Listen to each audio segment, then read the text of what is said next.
Hi, my name is Jayoza. I teach, mentor, and coach people on public speaking so they can win with their speeches every time, whether it's one on one, in a small group, or in front of a large audience. But what I want to talk about today with you is how to get off to a right start when you are interviewing for a job. Right from the beginning, what exactly do you have to do? Before I go into that, let me kind of frame the situation here. The first thing that you need to understand is if you're looking for a permanent job, the thing you should focus on is the job offer, not the job. Job is what you do. Once you get an offer and you decide to accept it, then you get to do the job. If the job is so well defined, then you have to ask yourself, do they even need to hire you as a permanent? They can easily contract that out, and that's what they should do. If they're not doing it, then they are somehow are clueless. Right? So let me just make this clear. Focus on the job offer. You get the job offer, then you get to decide. Job is what you will do once you get the job offer. So don't start thinking way ahead of the game, otherwise, you're going to be at a disadvantage. The second thing that many people who interview tend to forget is the people who are interviewing you are most likely not good at that. Let me repeat this again. People who are interviewing you for a job are probably not good at that. They may be good at the job that they're doing, but not at interviewing. Interviewing is a different animal altogether, unless that's all they're doing, which I highly doubt it.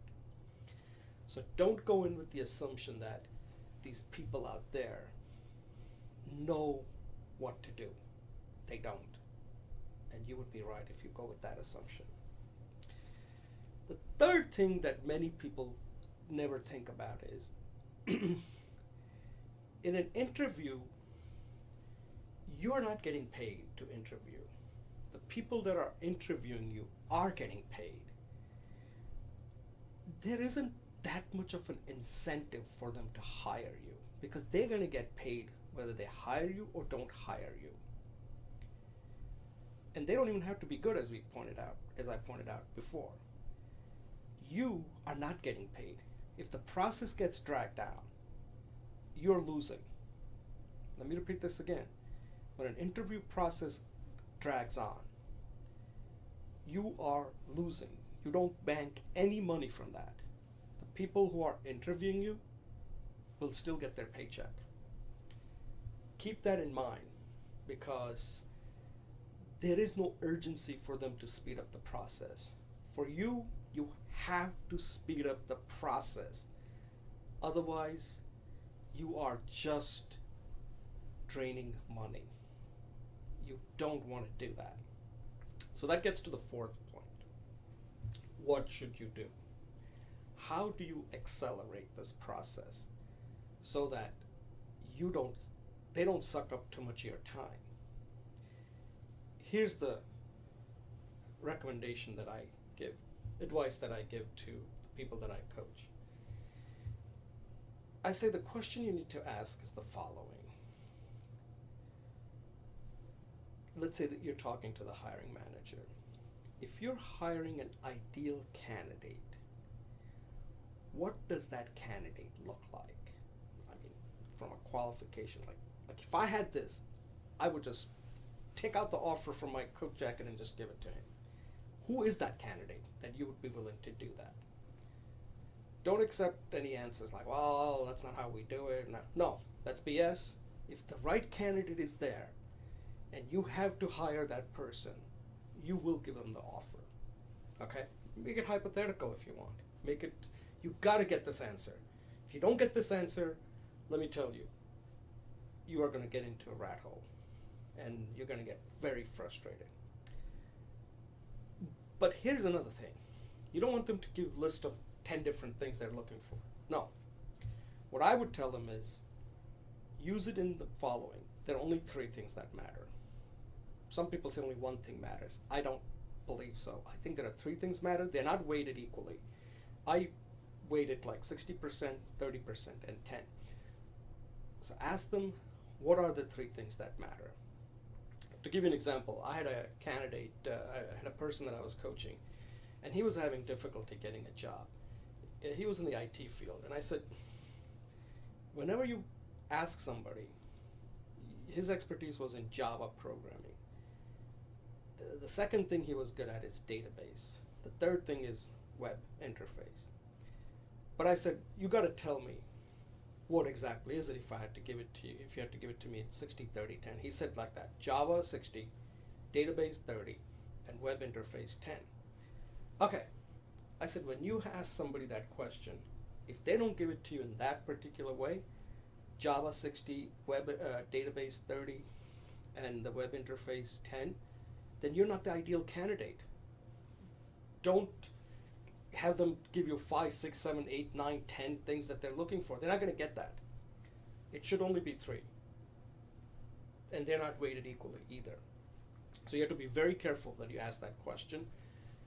Box them in. Box the person in on exactly what are the important qualities they're looking for. And they can't be more than 3. And they're not weighted equally. They're 60, 30, 10. Okay, so once you identify the ideal candidate,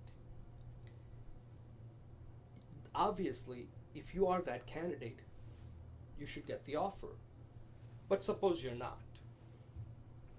Evidently, there's a gap. And you say, look, you just named what your ideal candidate that you'd be willing to give an offer to. Obviously, I don't have that. There's a gap.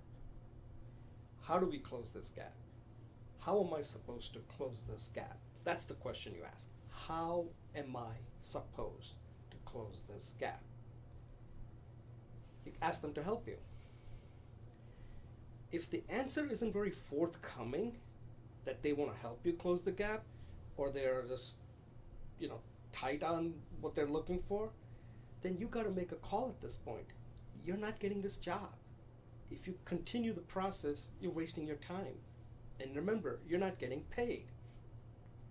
So again, think about this. A lot of people get into a job interview process without giving a lot of thought on exactly what's going on. And my purpose of making this video is to protect you, to save you time so that you don't operate on hope. You should operate on facts, data here. The data is the hiring manager has clearly told you who would they give an offer to that's the ideal candidate. If he cannot help you how to close that gap so that you become the ideal candidate, then the question you have to ask yourself, do you want to continue with this process of hope that if I stay in the game long enough, through attrition, through other people dropping out, I'll get the offer? Let me tell you, that's not a good way to do it. Companies today do not hire a permanent employee unless you're absolutely the ideal candidate. They do not need to hire, because companies, if the work is so well defined, they can contract it out. When they're making a permanent hire, you are a strategic hire. Means that you're going to be hired to make that company grow. That's the only reason you hire a permanent employee. Otherwise, you don't hire a permanent employee today with so many people who are willing to take on temporary jobs and work in a shared economy. You don't need to hire permanent employees today, that many. But you need to understand that key question, the ideal candidate, and where do you stack up. If you're there, the process is over. Get the offer, or if they want to see you face to face, just to get an idea that, who is this guy? He pretty much saved us the time. You may want to do a one face-to-face interview and get the offer. But do not lengthen the process. This idea about going through rounds and rounds and rounds of interview is designed for suckers. I don't care what company it is, whether it's Google, Microsoft, Apple, Goldman Sachs, McKinsey. You do not need rounds and rounds of interview. That is not designed to hire you, it's designed to reject you. And if you're going to get rejected in that first 30-minute call. Reject the job in that first 30 minutes.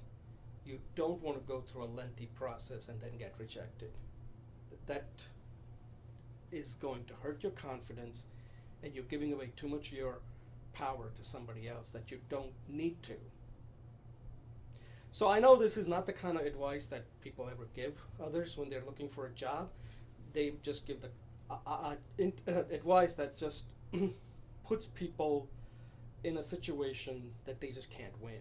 They get frustrated, and then what? Just because you made it to the last two, you're supposed to feel good? If you don't get a job in any job you interview, you just wasted your time, money, effort, energy, and perhaps even your confidence. That's not the way you ever want to join a company. You do not ever want to give away your advantage right in that first 30-minute call that you have with the hiring manager. So what I've given you here will help you so that you don't waste time on this process of going back and forth. Many of these companies are going to get shocked when you bring it up because they're not used to it. The question is, are you going to play their game or are you going to change the game? Their game or change the game? That's the question you have to ask. And I have used this method, and it has worked really well when people have followed it. When they've gotten scared, they've been frustrated. And believe me, I have close relatives that I tell them they don't use it, and then I ask them after they go through rounds of interviews, and they still think that this method that I'm giving them is totally bogus. But they don't have a job, so I don't understand it. So I just want to make sure that this what I'm telling you is not widely accepted, but I just wanted to let you think about it, see what you think. And thank you for watching, and good luck.